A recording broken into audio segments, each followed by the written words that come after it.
এখানে একটা কথা না বললেই নয়, পরের বছর যখন আবার ঘোষণা এলো 2006-এর, আমি তো সিদ্ধান্ত নিয়ে বসে আছি যে আমি আর প্রতিযোগিতায় অংশগ্রহণ করছি না, এখান থেকে আমার যোগ্যতার সুবিচার আমি পাইনি, এখানে আমি যাব না আর। ওই সময় বুলবুল আঙ্কেল, আহমেদ ইমতিয়াজ বুলবুল, তিনি আমাকে খুঁজে বের করলেন এবং তিনি আমাকে যোগাযোগ করলেন আমার সঙ্গে, এবং তিনি আমাকে একরকম আদেশ দিলেন যে তোমাকে অংশগ্রহণ করতেই হবে। কারণ প্রথম বছর আমি বাদ পড়ে যাওয়াটা বুলবুল আঙ্কেল একেবারেই মেনে নিতে পারেননি, এবং তিনি সেটা পর্দায় অনেকবার করে বলেছেন। আহমেদ ইমতিয়াজ বুলবুল মারা গিয়েছেন, আল্লাহ তাকে জান্নাতবাসী করুক। জি। এবং তার কারণে তার মানে আদেশ পালন করতে গিয়ে দ্বিতীয়বার আমার আসা 2006, এবং এর পরের গল্পটা তো সবার জানা। তো এই জন্য 2005 সালের ওই অভিজ্ঞতাটা, ছিটকে পড়া বা এই যে পরিপার্শ্বের কথাগুলো হজম করে টিকে থাকা, এই জিনিসটা আমার। 2006 আপনার রেজাল্ট কি আসলো? 2006 আমি ষষ্ঠ হলাম, এবং তখনও আমাকে জিজ্ঞেস করা হয়েছিল যে আপনি কি আপনার এই প্রাপ্তিতে, এই অর্জনে আনন্দিত? আমি একটা কথা বলেছিলাম যে এটার উত্তর সময় বলে দেবে।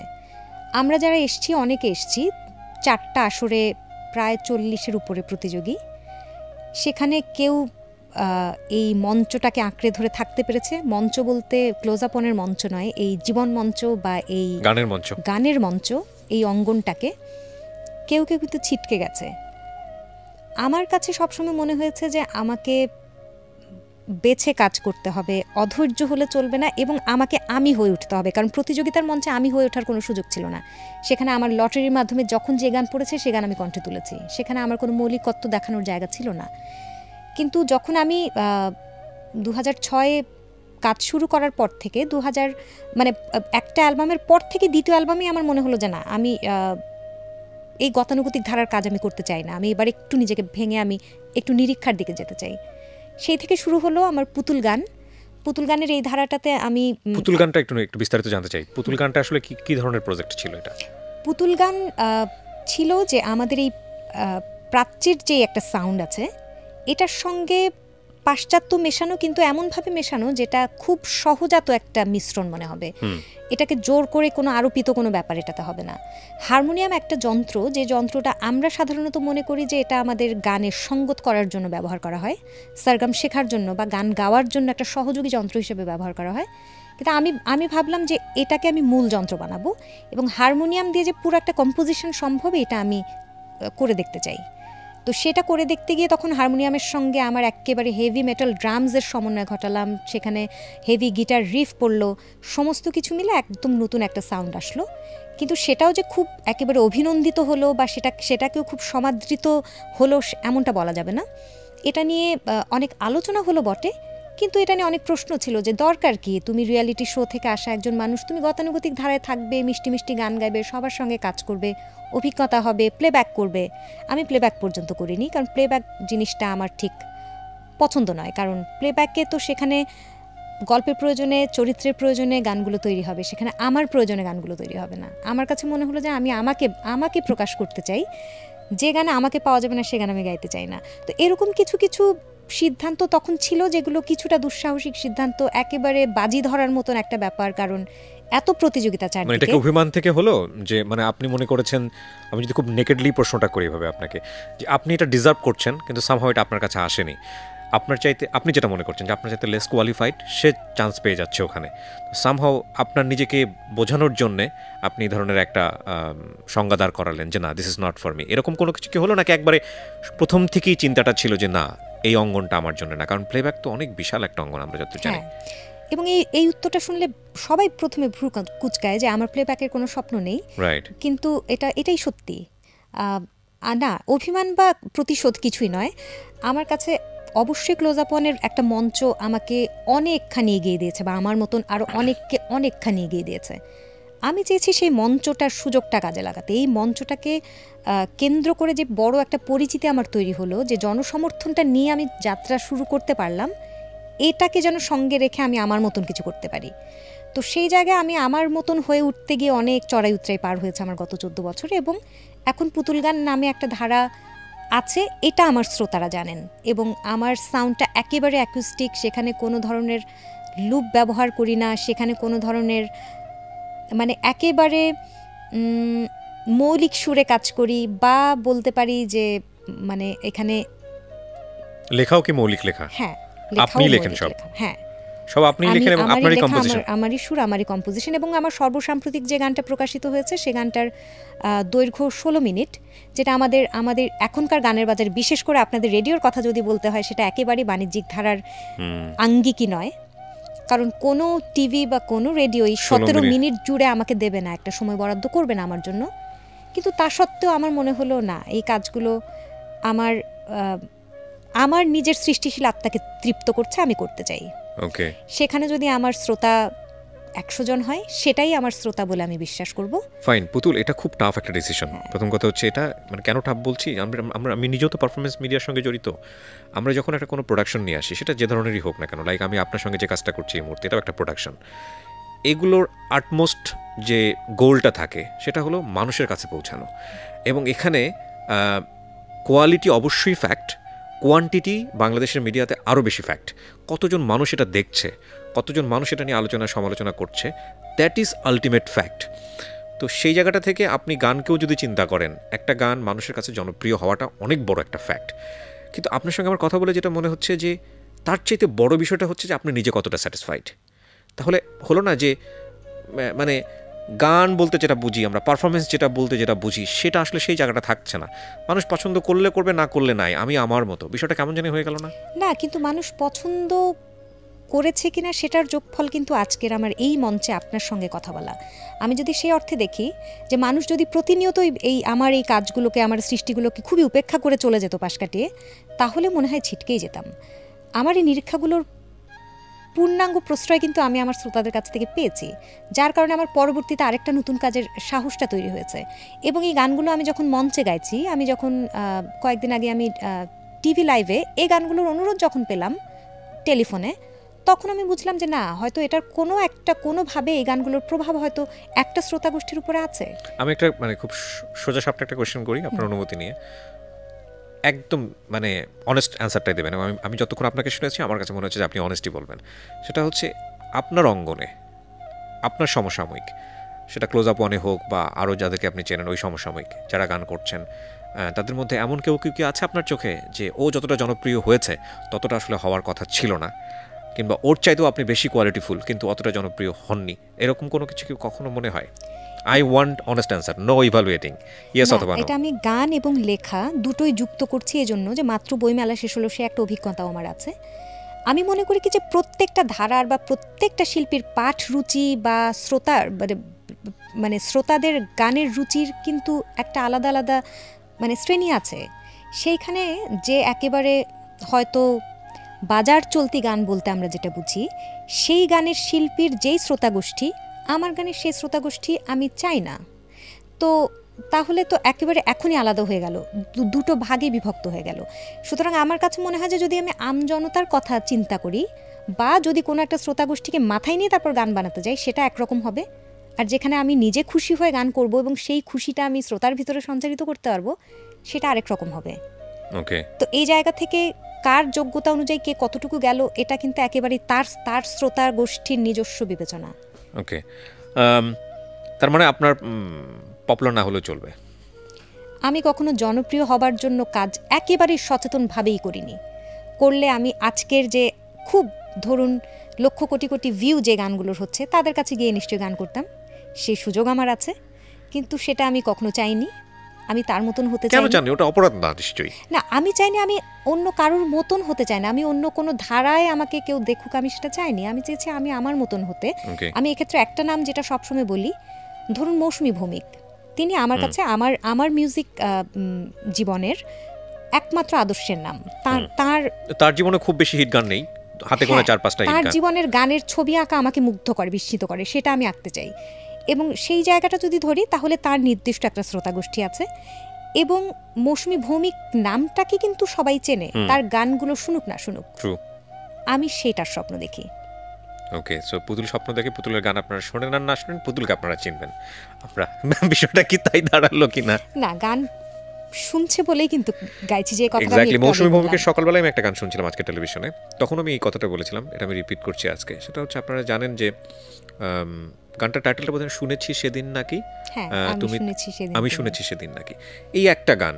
মানে তখন মনে হচ্ছিল কি, একটা শিল্পীর জীবনে একটা গানই এনাফ তাকে সারাটা জীবন অমন করে রাখার জন্য। একদমই। একটা গান যদি ক্লিক করে তাহলে আর কিছু লাগে না। কিন্তু জনপ্রিয়তা অবশ্যই একটা ফ্যাক্ট।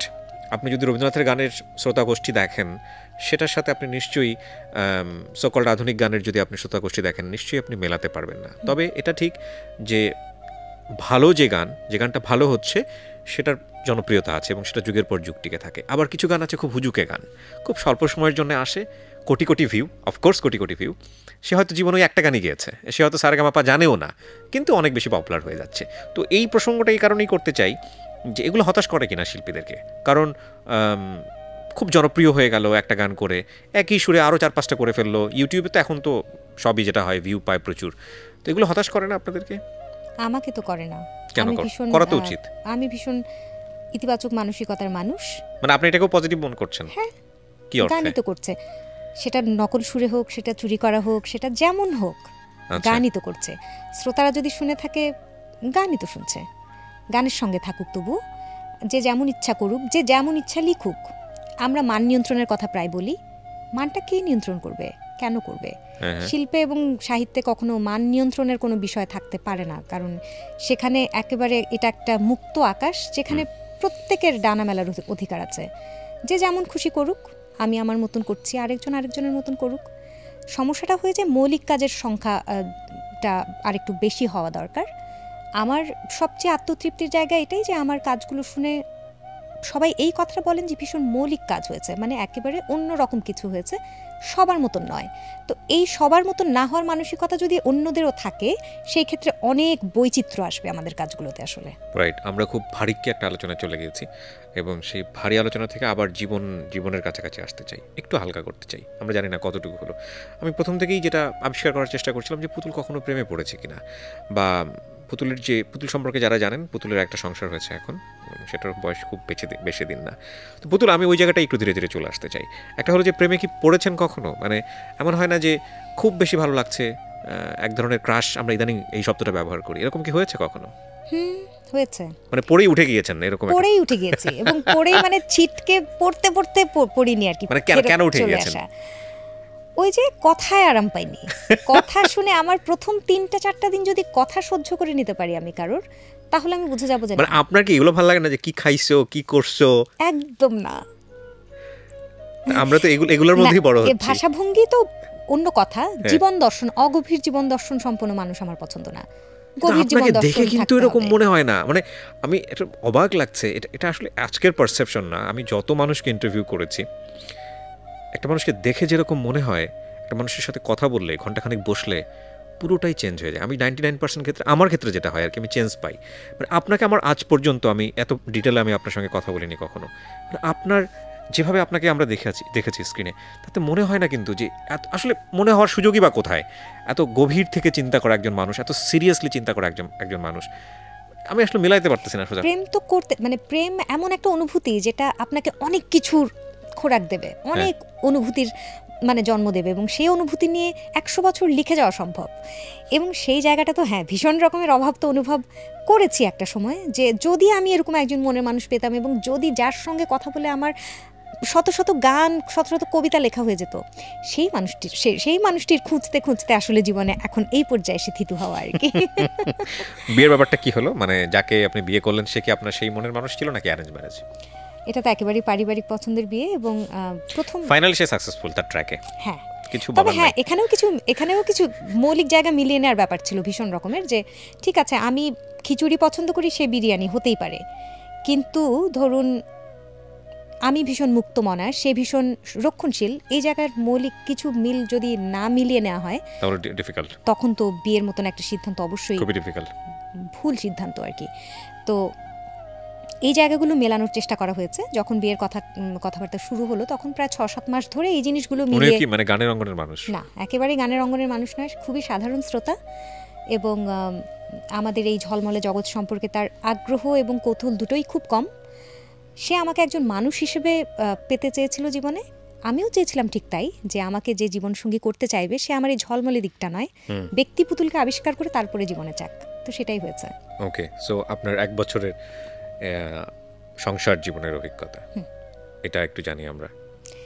সংসার জীবনটা ঠিক সেই অর্থে তথাকথিত সংসার শুরু হয়নি, কারণ সে এক প্রবাসী, যুক্তরাজ্যে আছে এবং আমি তো এখানে থাকছি। এখানে আমাদের দিনরাতের একটা বিশাল পার্থক্য, সময়ে সূচিগুলো মেলানো একটা কঠিন কাজ হয়ে যায়। এক বছরের সবচেয়ে স্বস্তির কথা যেটা আমি বলতে পারি সেটা হচ্ছে সংসার ভালো না মন্দ চলছে সেটা বলার জন্য এক বছর খুবই কম সময়, বা কেমন চলবে সে ভবিষ্যৎবাণীও করতে পারি না। কিন্তু এক বছরে যেটাতে আমি স্বস্তি পেয়েছি সেটা হচ্ছে বিবাহিত জীবনের যেই সহজাত কিছু জটিলতা এসে পড়ে বা দায়িত্ব এসে পড়ে, বা সারাক্ষণ মনে রাখতে হয় যে আমার কিন্তু একজন বর আছে, এই জায়গাগুলো থেকে আমি খুব মানে নিজের মতন করে থাকতে পেরেছি, নিজের সময় নিয়ে কাজগুলো করতে পেরেছি। কাজ করতে গিয়ে আমার একবারও মনে হয়নি যে আমার এই বিষয়টা আদৌ মাথায় রাখা দরকার আছে, যে আমার কিছু দায়িত্ব পালনেরও ব্যাপার আছে। তো খুব সহজ স্বাভাবিকভাবে আমার কর্মজীবনটা, ব্যক্তিজীবনটা চলেছে একটা বছর। এবং যেহেতু এভাবেই দু জায়গায় দুজন থেকে তো সংসার হবে না, সংসার করতে হলে যে কোনো একজনকে হয়তো জায়গা বদল করতে হবে, তখনও আশা করছি এই জিনিসটা বজায় থাকবে, সেই প্রত্যাশা তো করতেই পারি। নিশ্চয়ই নিশ্চয়ই। বিবাহিত জীবনটা আসলে it's one kind of compromise decision. আমি জানি না, মানে কম্প্রোমাইজ, স্যাক্রিফাইস, এক বছর is not enough to understand what actually marriage is. তো সেই জায়গাটা থেকে শুভকামনা অবশ্যই থাকবে। তো এই যে এত ভারী ভারী আলোচনা আমরা করলাম এরকম একটা অনুষ্ঠানে, যত অভিশাপ পাবো, মানে আমাদের ভিউয়ার্স এন্ড থেকে যত রকমের অভিশাপ, আমি আসলে সরি বলতে চাই না, সব হচ্ছে পুতুলের কাছে যাবে। বিয়ে করতে গিয়ে যেটা বুঝেছি যে একটা মানসিক পরিণত সিদ্ধান্ত, মানসিকভাবে ভীষণ পরিণত একটা সিদ্ধান্ত জীবনকে অনেক সহজ রাখতে পারে। আর ওই যে কৈশোরের প্রেমের কথা বললেন, আমি আমার চোখের সামনে দেখেছি যে এই সময়কার ভুলগুলোতে অনেককে ছিটকে যেতে, তার লক্ষ্য থেকে এত যোজন যোজন দূরে চলে গেছে, তার মনেও হয়তো নেই যে সে এই ধারায় প্রতিষ্ঠা চেয়েছিল। আমি আপনাকে কিছু সিচুয়েশন বলি, আপনার নিজের মনে করে আপনি আমাকে কিছু অ্যান্সার দেবেন। আমরা স্ক্যান্ডাল তারই দেখি যে শোবিজে কাজ করে, সেলিব্রিটি, আর বাকি স্ক্যান্ডালগুলো আসলে সোশ্যাল লাইফে হয়তো খুব ছোট করে কমেন্টিতে জানে। ধরেন আপনার লাইফে কোনো একদিনে কোনো একটা স্ক্যান্ডালের জন্ম হলো, আপনি হয়তো আজকের অনুষ্ঠানের আগে ভাবিনি, বিকজ আপনার লাইফ যে প্যারাডাইম সেটা আসলে ভাবি, আপনি কীভাবে সেটাকে ডিল করবেন জানি না, তবে চেষ্টা করব সেই রকম কোনো পরিস্থিতি।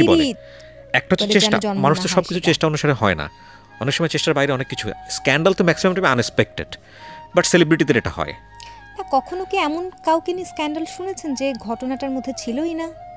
হয়, সেটা খুবই কম হয়তো, কিন্তু ওই যে আমার কাছে মনে হয় যে আমরা প্রত্যেকে নিজস্ব বিবেচনায়, নিজস্ব পছন্দে কোনো একটা ঘটনার ভিতরে ঢুকি, তো সেইখানে এটা নিয়ে এরপরে যদি আলোচনা হয় সেটা তো ভালোভাবেই নেওয়া উচিত। না ফাইন, আমি ধরে নিচ্ছি যে আপনার লাইফের উপরে আপনার যথেষ্ট কন্ট্রোল আছে, সেটা আলোচনা শুনেই মনে হচ্ছে ভয়ানক রকমের। শুধু জীবন নয়, আমার নিজের উপরেও নিজের অসম্ভব রকমের কন্ট্রোল আছে, সেটা আমাকে আলোচনা শুনে কিছুটা ভীতও করেছে। প্রশ্ন করার ক্ষেত্রে অনেক চিন্তা ভাবনা করে পড়ছি। তো ধরেন হলো কোনো দিন যেটা আপনি চিন্তাই করেন এরকম একটা ডিজাস্টার লাইফে হয়ে গেল, আপনি কিভাবে ফেস করবেন সেটাকে? জানি না, তবে আমার দুটো বৈশিষ্ট্যের মধ্যে দুটো নিয়ে আমি ভীষণ গর্ববোধ করি। সেটা হচ্ছে আমি খুব ঠান্ডা মাথার মানুষ, সহজে কোনো কিছু নিয়ে ঘাবড়াই না বা সহজে কোনো কিছু নিয়ে বিচলিত হই না। সেই একটা বিষয় হয়তো আমাকে সাহায্য করতে পারে এই ক্ষেত্রে। আর আরেকটা যেটা আপনাকে একটু আগেই বললাম যে ভীষণ মানে ইতিবাচক শক্তির মানুষ, সেক্ষেত্রে হয়তো এই দুটো দিয়ে হয়তো সামলাতে পারবো আর কি ঘটনাটাকে। আচ্ছা, এটা একটা। আরেকটা হচ্ছে যে এক্সপেক্ট করেননি, মানে জীবনে এত বড় একটা পাওয়া হবে, এরকম কোনো পাওয়া যদি সামনে চলে আসে, লাইক অনেক বিশাল কিছু একটা পেয়ে গেছেন আপনার জীবনে, যেটা একেবারে ভেরি আনএক্সপেক্টেড ছিল, তখন রিয়াকশনটা কী হবে? আমার জীবনে এমন কিছু ঘটেনি, মনে হয় না সেরকম কিছু ঘটার সম্ভাবনাও আছে, কারণ আমার জীবনে যা কিছু অর্জন বা আজকের আমার you never be surprised, right? না, কারণ মানে আমার প্রত্যেকটার পিছনে আমার নিজের পরিশ্রম আছে, নিজের শ্রম, মেধা, সময়, সমস্ত কিছুর বিনিয়োগের যোগফল আজকের আমি। হঠাৎ করে খুব চমকে আমি মানে কোনোদিন মানে আমাকে কেউ চমকে দিতে পেরেছে এমন হয়নি। আচ্ছা, আপনি কাঁদেন কখন? কষ্ট পেলে কাঁদি সবার মতোই, এক্ষেত্রে কোনো দার্শনিক উত্তর আমার নেই। বাট আপনি কাঁদেন তো? অবশ্যই, আমি ভীষণ আবেগপ্রবণ মানুষ। না, আপনাকে দেখে কিন্তু সেটা মনে হচ্ছে না, একদমই মনে হচ্ছে না, ভেরি ন্যাশনালিস্টিক। আমি মানুষের সামনে কাঁদিনি কখনো, মানে এমনকি আমার বাড়ির লোকেও মনে হয় আমাকে কাঁদতে খুব কম দেখেছে। নিজে যখন মানে নিজের সময়ে নিজের জায়গায় তখন কাঁদি আর কি। ফাইন, তার মানে কাঁদার সিচুয়েশন যেহেতু জীবনে আসে, তার মানে নিজেকে রিকভার করার সিচুয়েশনও তো প্রয়োজন সেই মুহূর্তে। কিভাবে রিকভার করেন? খুব কষ্ট পেয়েছেন, আপনি কাঁদছেন, যে মুহূর্তে বুঝতে পারি যে আমার এই জিনিসটা ভুল হতে চলেছে, তখনই সেখান থেকে আমি মানে ঘুরে যেতে পারি। এই একটা ব্যাপার তখন আমার ভিতরে, যে একটু আগে বললেন যে তখন আমার ভিতরে কোনো আবেগ কাজ করে না, হিসেব নিকেশ কাজ করে না। আমি বুঝতে পেরেছি এটা ভুল হচ্ছিল, তখনই আমি সেখান থেকে নিজেকে সরিয়ে আনতে পারি। এবং সেটা কঠিন কাজ, সেটা তখন কারণ অভ্যস্ততা, মায়া, এই বিষয়গুলো তো আছে। তো সেই জিনিসগুলো তখন কষ্ট দেয়, কিন্তু সাথে সাথে আমি ঘুরে যেতে পারি। এবং যদি কারো থেকে মুখ ফেরাই, সে মুখটা আর ঘুরে না আর কি। এইটা আর একটা ব্যাপার, এটা খুব কমন অ্যাটিটিউডের মধ্যে না, এটা অনেকের মধ্যে আছে। একটা হচ্ছে অনেকের ভাবে বলে যে আমি সুযোগ দিচ্ছি বারবার, তারপরে যখন আমি সিদ্ধান্ত নিয়ে ফেললাম তখন আর সারা জীবনে কোনোদিন কোনো সুযোগ হবে না। না, আমার জীবনে কিছু পরিবর্তন আসবে সামনে, কারণ আমার জায়গাটা হয়তো বদল হবে। এবং যেহেতু আমার বর বাইরে থাকে, তো সেখানে আমার গিয়ে আবার নতুন করে নিজের so you are planning for abroad? হ্যাঁ, তবে সেটা দেশে এবং দেশের বাইরে আসা যাওয়া করে যেটুকু ভারসাম্য রক্ষা করা যায় কাজের, সেটাই করার চেষ্টা করব। তো সেই জায়গাটা নিয়ে কিছুটা চিন্তা করি, কারণ আমি এখানে একরকম জীবন ধারণে অভ্যস্ত হয়ে গেছিলাম। আমার জীবনযাত্রার একটা ধারণ ছিল এখানে। সেখানে গিয়ে ব্যাপারটা একেবারে নতুন একটা বিষয়ের সঙ্গে আমার নিজেকে খাপ খাওয়ানোর ব্যাপার থাকবে, তবে মনে হয় পারবো। জোস। লেখালেখির জায়গাতে আসি, যেহেতু একবার শুরু থেকে লেখালেখির কথা হচ্ছিল, কি কি লেখা হয়েছে এখন পর্যন্ত? আমার কটা বই আসলো? 5টা বই প্রকাশিত হয়েছে। প্রথম 2টো ছিল কবিতার, আর এর পরের 3টা উপন্যাস। এবছর প্রকাশিত হলো 5ম বই, উপন্যাস হিসেবে 3য় উপন্যাস। এই তো লেখাটা। উপন্যাসের আপনার কন্টেন্ট থাকে কি, মানে নিজের জীবনের অভিজ্ঞতা নাকি চিন্তা দিয়ে একটা অবয়ব তৈরি করা? না, আমার মূল জায়গাটা হচ্ছে নারীর মনস্তত্ত্ব, এবং সেখানে তো অবশ্যই ঘুরে ফিরে আমি আসি, আমার চারপাশের নারীর জীবনগুলো আসে, অনেক নারীর মুখচ্ছবি আসে, তাদের জীবনের অভিজ্ঞতা আসে। শুধু জীবন দেখার অভ্যাস করলেই হবে না, পর্যবেক্ষণ, মানে খুব অনুসন্ধানী দৃষ্টি নিয়ে চারপাশে তাকাতে হবে। তাহলেই মনে হয় মানে যে কোনো ঘটনা থেকে উপাদান নিয়ে সেটা লেখায় প্রয়োগ করা সম্ভব। তো আমার খুব বেশি বন্ধু বলয় বড় নয়, সেটা যেমন সত্যি, তেমনি এটাও সত্যি যে আমি ভীষণ পর্যবেক্ষণ করি মানুষকে। ধরুন কোনো মানুষকে আমরা শুধু খালি চোখে একরকম করে হয়তো দেখছি, কিন্তু তার মনস্তত্ত্বটা বুঝতে পারার জন্য একটা অন্য দৃষ্টি লাগবে, একটা অন্য চোখ লাগবে। সেই চোখটা যাদের আছে তারা অসাধারণ কিছু সৃষ্টি করতে পারেন। এবং আমি বিশ্বাস করি যে আমাদের মানে সুন্দর চোখ, সুন্দর দেখার দৃষ্টি। ওকে, না সুন্দর চোখের কথা যদি বলেন, অ্যাকচুয়ালি দ্যাট ইউ হ্যাভ, সুন্দর বা অসুন্দর নয়, সত্য দৃষ্টি। ওকে, আই নো দ্যাট, অনেক ক্ষেত্রে অসুন্দর হতে পারে, হ্যাঁ, রাইট। কিন্তু অসুন্দরটাই ঠিক যথাযথভাবে তুলে আনা, সেটাই গভীর পর্যবেক্ষণ আর কি। সো থাকে না, প্রত্যেকটা উপন্যাসেই কিন্তু বা লেখায় আমরা বা সৃষ্টিকর্ম যেটাতে আমরা করি না কেন, সেখানে একটা পার্টিকুলার মেসেজ থাকে। কি থাকে আপনার লেখাগুলোতে? আসলে আপনি কি বোঝাতে চান? যদি নারী বিষয়ক লেখালেখি হয়, সেটাকে এক ধরনের নারীবাদী লেখা, নাকি নিজের চিন্তার জায়গা থেকে এলোমেলো চিন্তা, কি বলবো আমরা? আসলে নারীবাদী লেখা হিসেবে কখনো এটাকে তকমা লাগাবো না। আমি নারীবাদের সঙ্গে, সেটাও অনেক আপেক্ষিক একটা তর্ক, সেই বিষয়ে কথা না বলি। কিন্তু আমি জীবনের যেটা বাস্তবতা, যেমন প্রেম সুন্দর, কিন্তু সেটা একটা নির্দিষ্ট ব্যাপ্তি নিয়ে সুন্দর। এর পরের যে অসুন্দর চেহারাটা, সেটা হয়তো প্রকাশ করতে গিয়ে আমরা দ্বিধান্বিত হই। কিন্তু আমার কাছে মনে হয় যে অসুন্দর চেহারাটার সমন্বয়েও তো একটা জীবন হতে পারে। মানে শুধু প্রেমের সুন্দর দিকটা আনলাম, অসুন্দর কুৎসিত দিকটা আনলাম না, তাহলে তো জীবনটা একটা অসম্পূর্ণ গল্প। নারীর মনস্তত্ত্ব নিয়ে যদি খুব সুনির্দিষ্ট করে জিজ্ঞেস করেন, তাহলে এবছরের উপন্যাসটা ছিল একটা কালো মেয়ের গল্প। উপন্যাসের নামটাও একটু অন্যরকম, কালো গোলাপের ভিতর থেকে উৎসারিত আলো বৃত্তান্ত। এখানে আমাদের বাদামি চামড়ার ভিতরে যে প্রকটভাবে বর্ণবিদ্বেষ বা বর্ণঘৃণা ছড়িয়ে আছে, শ্বেতাঙ্গ বা কৃষ্ণাঙ্গ না হওয়ার পরেও, এবং সেটা কিভাবে প্রভাবিত করে একটা কালো মেয়েকে বেড়ে ওঠার, তার শৈশব থেকে তার একেবারে পরিণত প্রৌঢ়া অবস্থা পর্যন্ত, সেই জায়গাটা, এবং যে তার পদে পদে যে প্রবঞ্চনা, তার প্রেয়সের কাছ থেকে, তার পরিবারে, তার সমাজে, তার দেশে, তার কর্মক্ষেত্রে, ব্যক্তিজীবনে, সমস্ত কিছুতে এই যে আমাদের ত্বকের উপরিভাগের একটা চামড়ার যে প্রভাব, এবং এর ফলে যে তার আত্মবিশ্বাসের ডানাগুলো ছেঁটে ফেলার প্রক্রিয়া চারপাশের, এই গল্পটাই এসছে এবারের উপন্যাসে। তো এরকম কিছু নির্দিষ্ট, যেমন আমার এর আগের উপন্যাসটা ছিল পুরোটা একটা মৃত্যু ভাবনার রূপকে করা, যেখানে আমরা, সেখানেও একটা কেন্দ্রীয় চরিত্র অবশ্যই নারী চরিত্র, এবং সেটার নাম ছিল জ্যোৎস্না রাতে বনে যেভাবে আমাদের যাওয়া হয়ে ওঠে না। এটাও একটা রূপকবাদী উপন্যাস, যেখানে আমরা জীবনের সমস্ত এই আনন্দ আয়োজন সঙ্গে নিয়েই তো আমরা সবাই মরে যেতে চাই, আমাদের পরিবার পরিবেষ্টিত হয়ে, আমাদের বন্ধু বান্ধব, সুন্দর মুহূর্ত, কিন্তু একে একে প্রত্যেকে আমাদের বিয়োগের তালিকায় চলে যায় এবং সেই যে একটা স্বপ্নীল বনভোজন, সবাই মিলে একটা পুনর্মিলন, সেটা আর হয় না। এটা একটা অপূর্ণতার গল্প। এটা ছিল আমার এর আগের উপন্যাস। তার আগের উপন্যাস যেটা ছিল, সেখানেও একটা মেয়ের খুব জটিল সম্পর্কের মনস্তত্ত্ব, যেখানে সে একটা সম্পর্কের ভিতরে থাকে, সে জানে সে সম্পর্কটা খুব সত্যি, কিন্তু সে কেমন করে যেন আরেকটা নতুন সম্পর্কে জড়ায়, এবং সে দুটো সম্পর্কেই ঠিক একই সমান্তরালভাবে ভীষণ রকমের সৎ থেকে সম্পর্ক দুটো মেনে নেয়। এরকম কিছু টানাপোড়েন বা মনস্তত্ত্ব নিয়ে লেখা আর কি। চমৎকার করে বলেন আপনি। আপনি এই যে এতক্ষণ ধরে কি বলছিলেন আমি কিন্তু আসলে ভিতরে যেতে পারিনি, কিন্তু আপনার বলা অসাধারণ।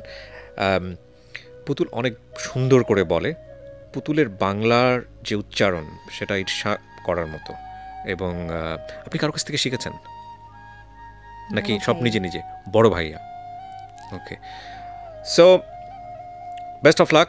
বলার মতো মানুষ পেয়েছেন, না বলার মতো না, শোনার মতো মানুষ পেয়েছেন, এবং তার সঙ্গে বছরখানেক সংসার, এবং একই সাথে নতুন একটা জীবন শুরু হতে যাচ্ছে দেশের বাইরে, হোপফুলি। সেটার জন্য শুভকামনা। এবং পুতুলকে আমার ভীষণ পছন্দের অন্যতম কারণ তার চমৎকার একটা হাসি, আমি খুব ওপেনলি বললাম। এবং আরেকটা পছন্দের কারণ হচ্ছে ওর ব্যক্তিত্ব, অসাধারণ ব্যক্তিত্ব, যেটা কিছুটা দূর থেকে হলেও আজ করেছিলাম। আর আজকে আড্ডা দিয়ে আমার কাছে যেটা মনে হয়েছে যে শি ইজ রিয়েলি ইন্টেলিজেন্ট। তো পুতুল, আমার এই দারাজ প্রেজেন্স তারার রাতে এসে আপনার কেমন লাগলো? মানে আমার নিজের প্রশংসা করতে বিষয়টা এরকম না, আপনি চাইলে আমার সমালোচনাও করতে পারেন, এবং আই উইল বি হ্যাপি। যদি ভালো লেগেছে, দীর্ঘদিনের পরিচয় আপনার সঙ্গে, ফেসবুকে, ইনফ্যাক্ট ভার্চুয়াল মিডিয়াতে, কিন্তু এরকম বসে গল্প বা আড্ডা হয়নি। আপনার সঙ্গে কথা বলে ভীষণ ভালো লেগেছে এই জন্য যে আজকে অনেক গতানুগতিক বিষয় নিয়ে আজকে কথা হয়েছে, যেগুলো কখনো কোথাও বলিনি। রাইট। এবং হতে পারে সেটা খুবই একঘেয়ে বা কোনো নাটকীয়তা নেই, কিন্তু এটাই আমার জীবনের সত্যি গল্প। আর ভীষণ ভালো লেগেছে। অনুষ্ঠানের আঙ্গিকটা একদম অন্যরকম, আর আপনার কারণে অনুষ্ঠানটা অনন্য হয়েছে। Thank you so much. প্রশংসা শুনতে কার না ভালো লাগে।